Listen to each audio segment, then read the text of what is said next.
Essência diletante. Contos e outros pontos.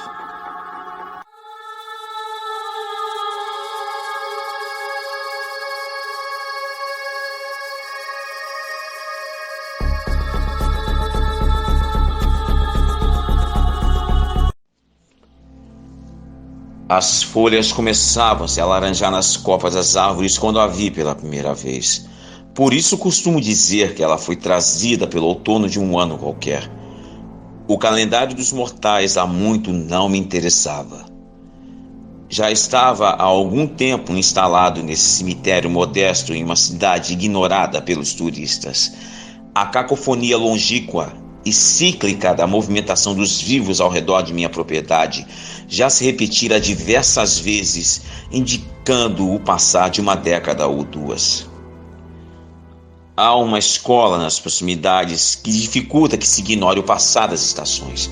Não minto, o burburinho causa certo incômodo, mas é um preço pequeno a se pagar pelo sossego de um lar completamente abandonado por qualquer outra criatura sobrenatural que não eu.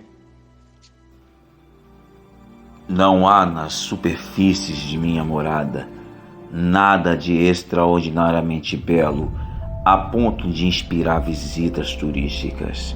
Por isso talvez fosse tão abandonada, carente até mesmo dos cômicos adolescentes vestidos de preto que, em outras partes, eu havia visto consumar, sob minha hospitalidade, fantasias as mais diversas.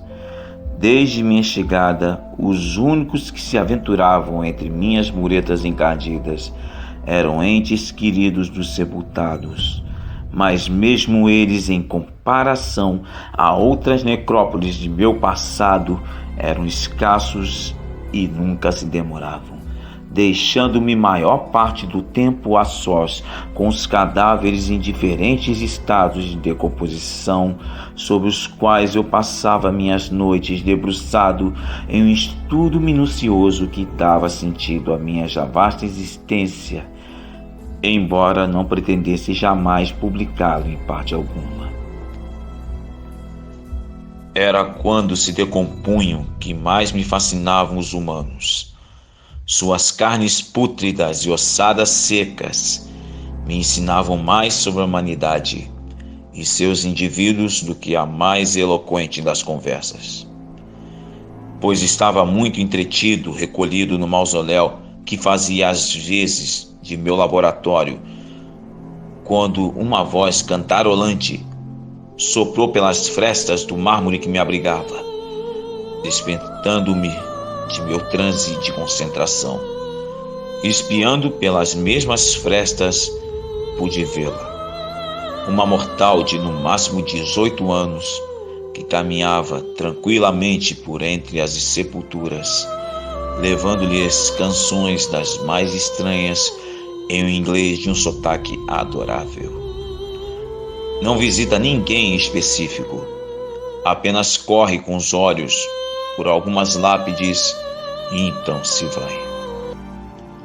Além da imensa escola, algumas quadras abaixo, há justo ao lado de minha morada, uma casa relativamente pequena, pintada de rosa, onde, parece-me, meninas aprendem dança.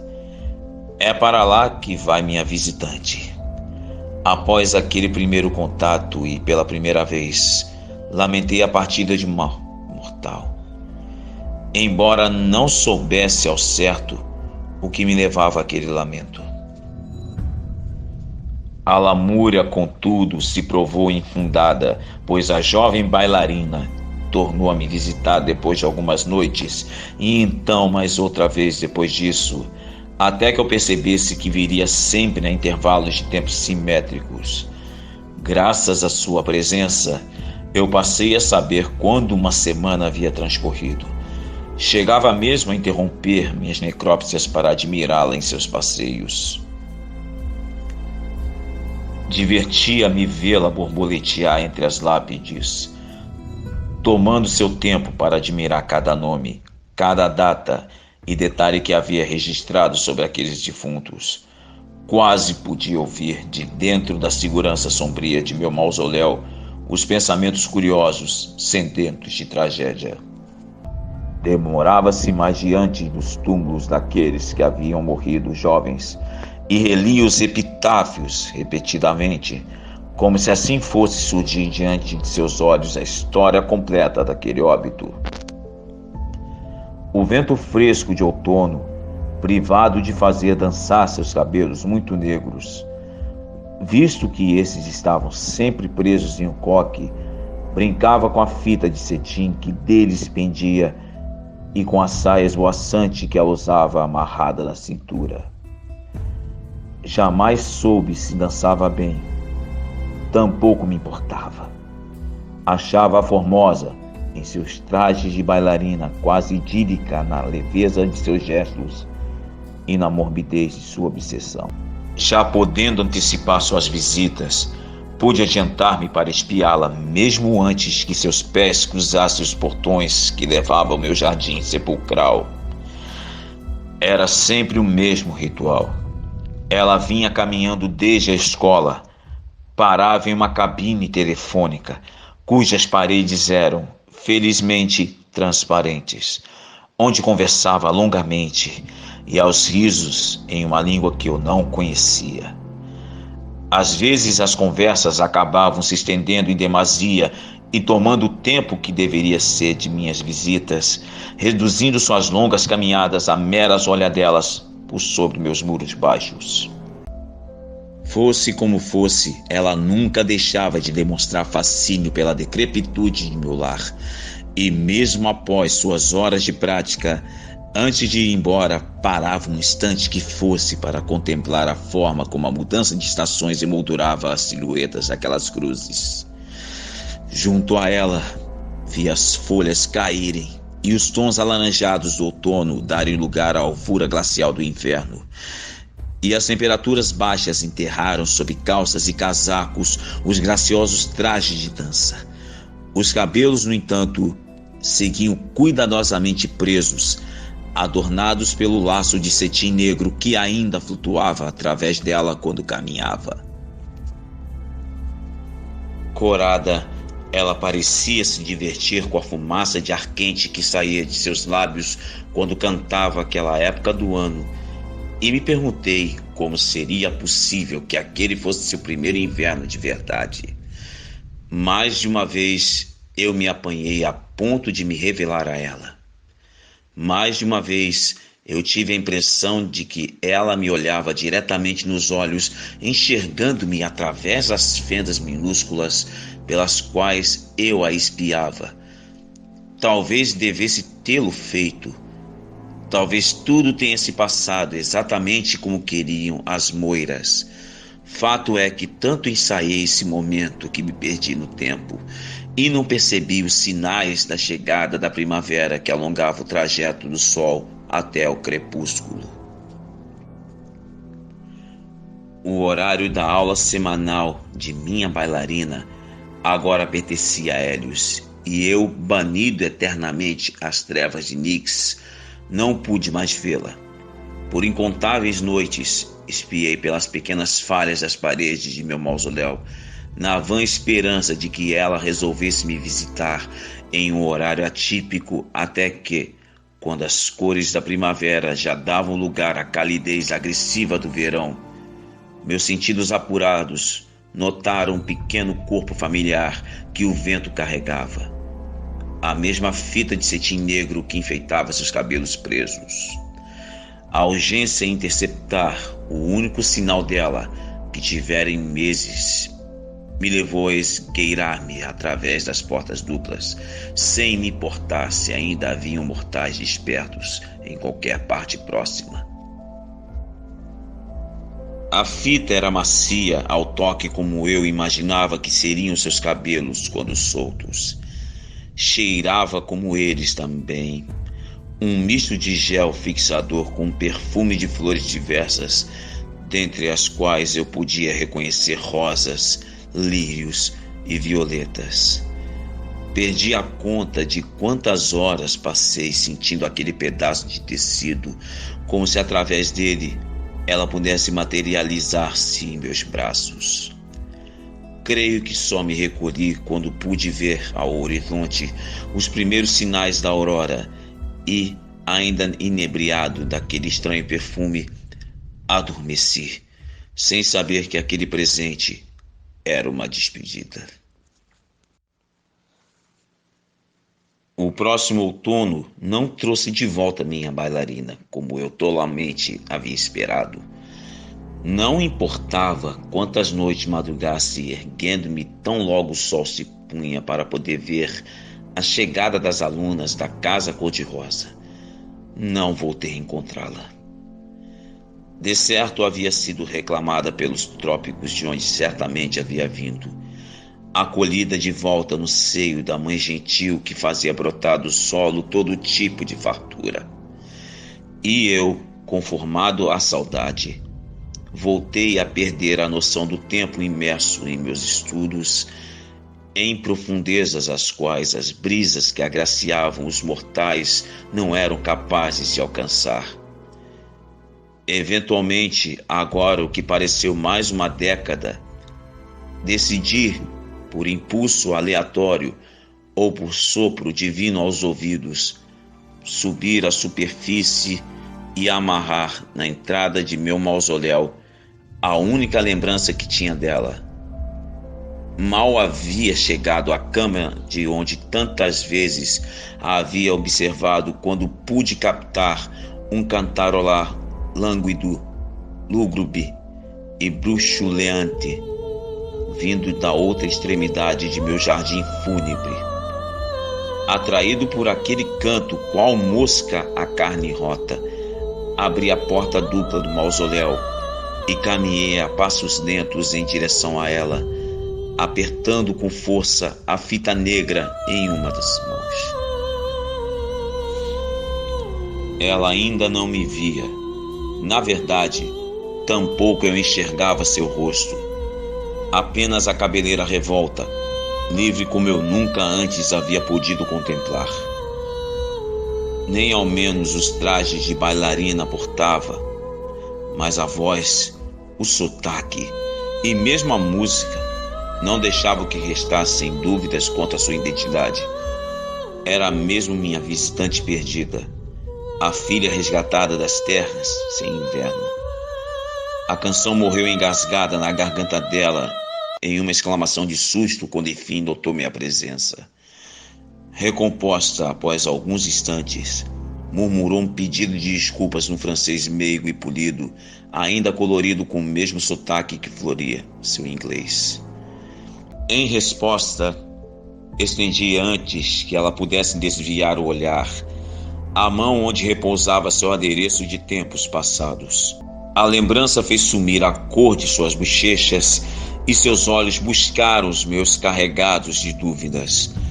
Eu nada disse, nem poderia. Minha voz rouca pelo desuso decerto a teria apavorado. Minha mão, contudo, permaneceu aberta a ela num convite mudo que ela decidiu aceitar, sem desviar dos meus, seus olhos castanhos. O semblante ainda era sério, duro, receoso, mas tratei de tranquilizá-la com o mais gentil dos toques, trazendo-a para perto de mim e afastando com um dedo uma mecha que lhe caía sobre o rosto. Seu hálito quente já me afagava o rosto quando ela fechou os olhos e senti seus músculos relaxarem. Meus lábios apenas roçaram os dela, seguindo sua trilha até o pescoço, onde plantei o mesmo beijo imortal com que, séculos antes, meu Criador havia congelado no tempo minha carne, privando-me da morte ao mesmo tempo que me atava a ela. Um suspiro da mais absoluta entrega escapou-lhe pela boca no instante que minhas presas a tomaram, seus braços envolvendo-me a figura, agarrando-se a mim como se da eternidade daquele instante dependesse sua própria existência. Gole a gole, a vida dela, quente e doce, desceu por minha garganta, invocando do tártaro as saudosas batidas de meu finado coração. Amparando-a quando suas pernas lhe falharam, Mergulhei novamente em seus olhos serenos, minha fronte bem junto à dela, enquanto a punha deitada sobre o granito da tumba mais próxima. Usando as mesmas presas com que havia clamado seu pescoço, fiz brotar de meu pulso gotas rubras que lembravam pequenas frutas e, cuidadosamente, o ergui sobre ela, a oferta clara, ainda que silenciosa. Mais uma vez, ela consentiu, tomando meu braço com ambas as mãos e cobrindo com beijos ávidos os furos em minha pele. Meu cadáver estremeceu em ondas de êxtase há muito esquecidas e derramei dentro dela a minha vida-morte fluida que a iguala, enfim, a mim. Com um derradeiro sorriso, juntando as últimas de suas forças para erguer os dedos até meu rosto, ela desfaleceu e, reverente, furtei tributos alheios para coroá-la das mesmas flores que lhe perfumavam os cabelos. Era agora minha rainha, senhora de meu submundo.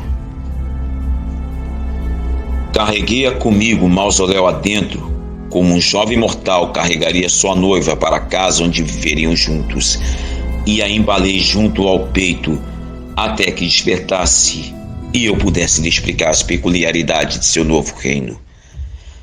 Naquele enlace, ouvi as últimas batidas de seu coração e assisti enquanto a palidez cadavérica tingia a tez, antes levemente bronzeada, os lábios outrora rosados passando a trazer pétalas de violeta.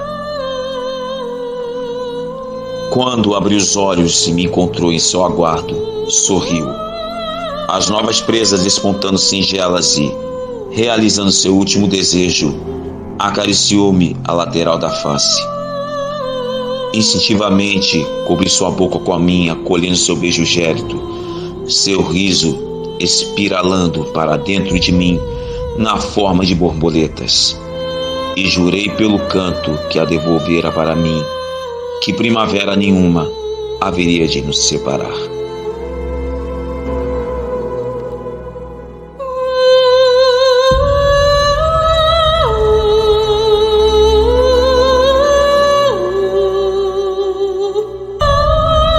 Saudações, diletantes. Pois é, esse é aquele conto que você termina e tem que dar uma respirada, sabe? Depois que termina, e de fato ele chega a arrepiar. Pois é, digamos assim, a autora do conto, inclusive, é a Pandora Sirena, também conhecida como Marina Gotardi. Acho que seria assim a pronúncia do sobrenome dela, e talvez muita gente possa ter ficado intrigado com relação ao título do conto, meio que querendo saber por que Persefonia. Mas eu vou resumir que esse nome é uma das coisas que torna esse conto especial, porque para quem entende um pouco de mitologia grega e para quem entende mais ainda, digamos assim, ele tem uma referência fortíssima a Perséfone, que é a deusa do submundo e que ao mesmo tempo nem sempre na história dela ela já começa como deusa do submundo. Ela tem primeiro uma vivência primaveril na superfície. Tem até uma parte do conto que remete a isso, né, que a narrativa chama a protagonista de a filha das terras sem inverno. Remete também à deusa que era a mãe dela, Deméter, né, quando a narrativa diz foi reclamada pela mãe gentil que traz fartura, ou seja, isso é uma referência à deusa da terra, Deméter, que é a mãe de Perséfone. E a parte mais interessante da história da Perséfone, que também é o que dá título ao conto, é que um belo dia Perséfone em algumas versões, raptada, em outras convidada. Eu prefiro contar com a segunda versão. Eu creio, na verdade eu tenho certeza que a autora do conto também prefere contar com essa segunda versão, pelo Hades, que é o deus dos mortos, o deus do submundo, responsável por cuidar, né, das almas que vão para outros planos, para o mundo dos mortos. E aqui ele está muitíssimo bem representado por esse vampiro, que foi muito bem narrado. Ainda já vou chegar nessa parte, já vou falar do nosso Hades, do nosso narrador do conto também, mas aqui ele está muito bem representado ao longo da narrativa, tanto lida quanto narrada, por esse vampiro que vivia dentro de um cemitério, que tinha um fascínio pelos humanos, já depois de falecidos, muito mais do que vivos, enfim. E tem toda essa paixão romântica, toda essa ligação com essa personagem que representa muito bem a Perséfone, tanto em seu momento de Coré, que é a primeira fase, né, quando ela está ali como bailarina, que na mitologia original a Coré é uma deusa donzela, primaveril, que está sempre pelos bosques, pelos jardins floridos. E quando ela se torna a rainha de Hades, quando ela se torna a deusa do submundo, ela guarda ambos os conhecimentos. Ela guarda tanto os conhecimentos dos jardins em flor, que é onde ela viveu até aquele momento, quanto a partir daí ela passa também a, como o conto também diz no final, a assumir as peculiaridades de seu novo reino. E o conto tem uma riqueza de detalhes tão grande que ele chega a simular, ele chega a colocar no enredo vampírico de maneira muito eficiente, não é uma palavra suficiente, mas de uma maneira sublime mesmo. Inclusive, o que foi o elemento que manteve Perséfone como a rainha do submundo e não permitiu que ela voltasse permanentemente para os reinos da mãe dela, como em dado momento do mito acontece, né? Que a mãe vai procurá-la e acaba, por fim, que eu falei que eu ia resumir, né? Acaba, por fim, ficando esse acordo, que metade do ano ela passaria no submundo com o Hades, com seu consorte, e metade do ano ela passaria na Terra com sua mãe, né? Ou seja, ela voltaria, de certa maneira, ou quase, a ser aquela deusa primaveril de antes. Inclusive, nessa divisão em que ela passa metade do tempo na Terra, metade do tempo no submundo, a gente tem as estações, né? As estações mais quentes seriam o período dela na Terra, que a mãe dela está feliz, então a mãe dela, como deusa da Terra e da fartura, ela acaba dando essa fartura, esse calor, porque a filha está com ela. E nos períodos em que a filha vai para o submundo, em que a filha vai viver a sua vida de não somente consorte do Hades, mas também de governante do submundo, a mãe fica triste, fica distante dela e acaba diminuindo a fartura na Terra, nada cresce, ou quase nada, em algumas terras mais do hemisfério norte é nada mesmo, e vem o frio, ou seja, e há um elemento na mitologia original, que é a romã, que impede a Perséfone de voltar, ou funciona como uma desculpa, na minha opinião, né?